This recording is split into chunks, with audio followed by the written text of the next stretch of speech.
Rapaziada, bora dar uma olhada aí. Parece que a imprensa tá insistindo com esse assunto aí de espanholização, Flamengo vai dominar. Agora estão falando em bayernização. Impressionante, né? Bora que bora. Casão, e quero colocar a Não, tela de então, novo aí. Diga lá, Casão. não, eu tava falando, quando caiu o negócio aqui, é o seguinte: se você fala de espanholização, não é? Hein, Tironi? Eu falo. Então, isso pode ser que modifique para bayernização. Flamengo disparar e virar o Bayern de Munique Impressionante. no Campeonato Brasileiro. É. Aquele time que de cada 10 campeonatos, 8 dispara. Um ele se complica, mas ganha, e um ele perde.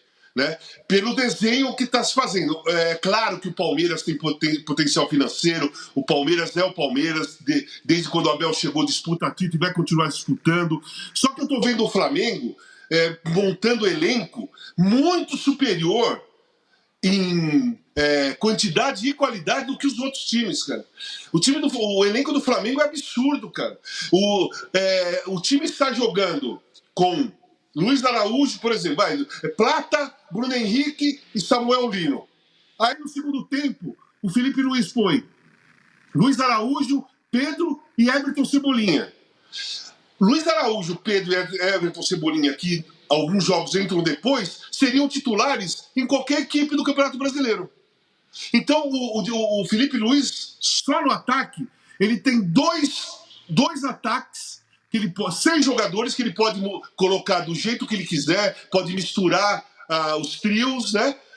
Que todos os 6 poderiam ser titulares em qualquer time do Brasil, do Campeonato Brasileiro. Então eu acho que se o Palmeiras não começar a contratar também alguns jogadores já prontos, que chegam prontos para jogar, não jogadores bons como ele contrata, mas muitos jovens que ainda demora um tempo para se enquadrar, para se habituar, para entrar no esquema, ou contrata pelo menos, quando contratar 5, 3 que você pega e põe, né? Como Jorginho, né? Como Samuel Lino, como Saul, né? Enfim, como jogadores que o Flamengo compra. O Flamengo compra jogador e põe para jogar. Não são jogadores que ficam testando. Então o elenco vai aumentando de quantidade e vai ficando super potente em qualidade. E aí o que acontece? Lá tem um trabalho muito bem feito, principalmente com o Felipe Luiz, que os jogadores que estão no banco, eles não estão irritados por estar no banco, eles estão motivados pela competição entre eles. E aí acontecem essas coisas, mete 8, com ataques diferentes, o Pedro não joga um jogo, no outro jogo entra e faz 3. Né? Aí entra o... Então, quer dizer que o Flamengo, assim, pelo que eu tô entendendo, o Flamengo tá errado porque contratou jogador pra jogar. Ele falou assim: não, o Flamengo contrata jogador pra jogar. Então você me explica, o time de futebol vai contratar o jogador pra quê? Eu queria saber essa teoria desses caras, assim, é absurdo o pensamento desses caras. O Flamengo contrata jogador pra jogar. Não, o Flamengo vai contratar jogador pra deixar passeando no shopping. Cara, eu juro, assim, não faz sentido. Isso aí tá mais nítido que um choro, né? O Casão é corintiano e tal, o time dele tá lá, passando lá, sufoco lá. Mas, cara, é uma coisa assim, chega a ser o cúmulo do absurdo, sabe? Beira o absurdo, porque todos brigam por um futebol, né? Mais justo, um futebol vistoso. Aí quando o Flamengo, justamente na vez do Flamengo, de apresentar as suas credenciais, que agora o Flamengo realmente deu a cartada, contratou jogadores e tal. Enquanto era saco de pancada, ninguém esquentava a cabeça. Agora que o Flamengo tá organizado, contratou jogador, né, com uma envergadura maior, e agora tá todo mundo com esse negócio de bayernização, espanholização. Cara, esse tipo de assunto é uma forma, é uma mentira que eles querem que se torne uma verdade. Eles mesmos estão se iludindo. No meu ponto de vista é isso. Eles não aceitam. E o Flamengo tá arrumado. Ninguém dá o braço a torcer. Ninguém fala sobre escândalos no Botafogo. Ninguém fala lá sobre o dinheiro da Crefisa. Ninguém fala no Atlético Mineiro, só quer saber de fair play financeiro. O pessoal lá do Rio Grande do Sul. A gente teve caso agora recentemente do presidente do Inter chorando que o Inter tem um orçamento 10 vezes menor do que o do Flamengo, sendo que eles contratam Borré, Valência, não pagam Thiago Maia. É sempre assim, o Flamengo faz porque o Flamengo tem mais dinheiro. Cara, essa é a conversa assim, o primeiro perdedor joga esse argumento, entendeu? O Flamengo desde lá de 2013 é uma história repetida, mas a gente vem todo dia falando isso e a gente vem todo dia vendo a mesma coisa. O Flamengo se reestruturou. Hoje assinou o documento que tomou posse do terreno para o estádio e as coisas estão caminhando. Então a tendência é que o buraco seja cada vez maior. Quem não acompanhar a modernidade do futebol, acha que futebol é só padrinhamento e tal. E outra coisa, quem acha que o fair play financeiro vai prejudicar o Flamengo, pode ir tirando o cavalinho da chuva, que o buraco vai aumentar mais ainda. Porque você não pode investir numa porcentagem que aí vai ser combinada ao qual você arrecada, o clube arrecada. Então, se o Flamengo arrecada tanto, ele vai ter até tanto para na parte associativa, ele vai ter até tanto para investir no seu elenco, em estrutura, enfim, investir no clube. Então, essa falácia que a imprensa passa é uma falsa sensação de verdade, é igual o ambiente político que a gente está vivendo aqui no Brasil. Eles mesmos estão se enganando e tá querendo empurrar isso tá querendo empurrar isso goela abaixo do telespectador, né, rapaziada? Mas é complicado, rapaziada. Vamos continuar aqui que eu trouxe outro depoimento aqui muito sensato aqui, bem lúcido aqui de uma rubro-negra. Vamos dar uma olhada aí. De 1984 até agora 2025, dos patrocinadores masters do Flamengo. E o interessante dessa imagem é que eles mostravam assim, de 84 a 2009, o Flamengo era patrocinado pela Lubrax, que dava mais ou menos 16,2 milhões de reais por ano. Aí, de 2009 até o início de 2010, virou a Petrobras. O Flamengo recebia 14,2, recebia 2 a menos.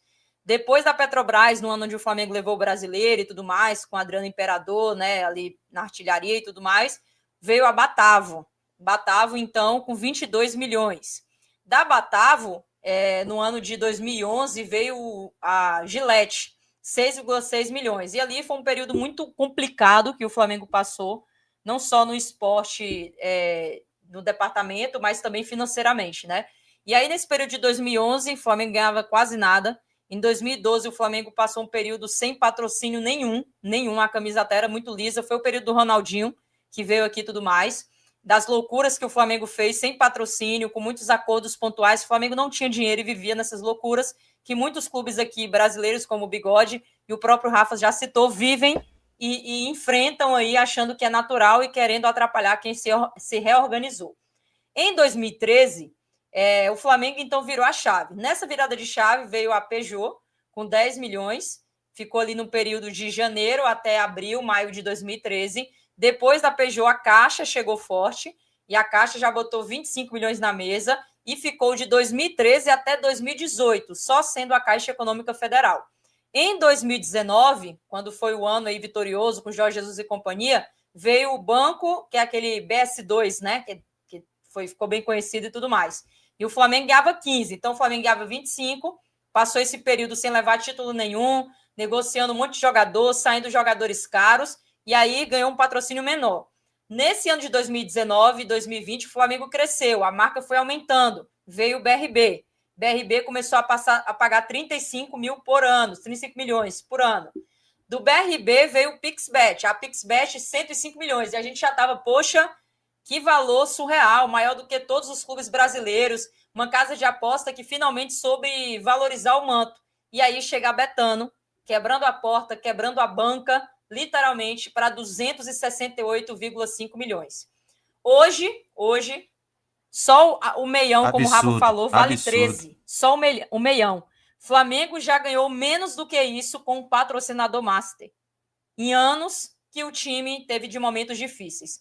Por que eu trouxe essa lembrança aqui pra galera? E isso aí, rapaziada, quando o Flamengo tinha esses patrocinadores, o Flamengo tomava na cabeça, ninguém queria saber de fair play financeiro, ninguém queria falar de espanholização, Agora que o Flamengo tá com patrocínio, né, com valores bem relevantes, agora estão se falando espanholização, baianização, vai encontrar um monte de termo aí para diminuir, menosprezar o feito da diretoria do Flamengo, né?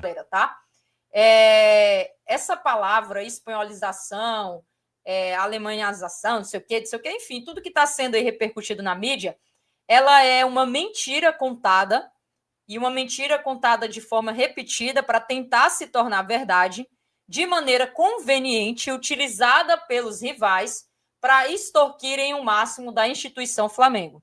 Para Flamengo e Palmeiras, por exemplo, ser um Real Madrid, um Barcelona, um Bayern de Munique, um Borussia, enfim, alguma situação como essa, eles teriam não só que ter mais cotas, algo que não acontece na televisão, eles teriam que ter aquela chamatriz global, que também não necessariamente acontece com os dois, teria que ter uma fonte de receita predominante no mercado, e o Flamengo está começando a ter essa virada de chave agora, e teria que pensar só em euro, só que não exatamente é a nossa realidade. Fora que a torcida tem muita relevância, né? O Flamengo é a maior torcida, uma das maiores do mundo e a maior do futebol sul-americano, mas não é o caso do Palmeiras. Então, a gente tem que pegar aqui as devidas proporções. Outra coisa também, o Flamengo passou por um período difícil. Ah, mas foi do nada. Não foi do nada. O plano de reestruturação financeira do Flamengo começou em 2012 sem patrocínio master nenhum.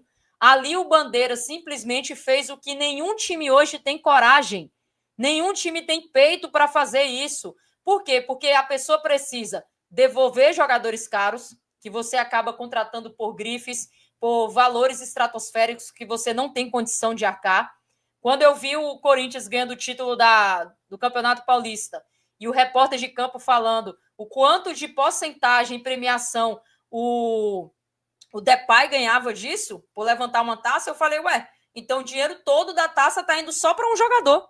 Não vai ficar nada para o clube. Esse tipo de absurdo, ninguém consegue abrir os olhos. Auditoria fiscal, isso aqui é extremamente importante. Auditoria fiscal, ninguém quer passar por esse processo, ninguém.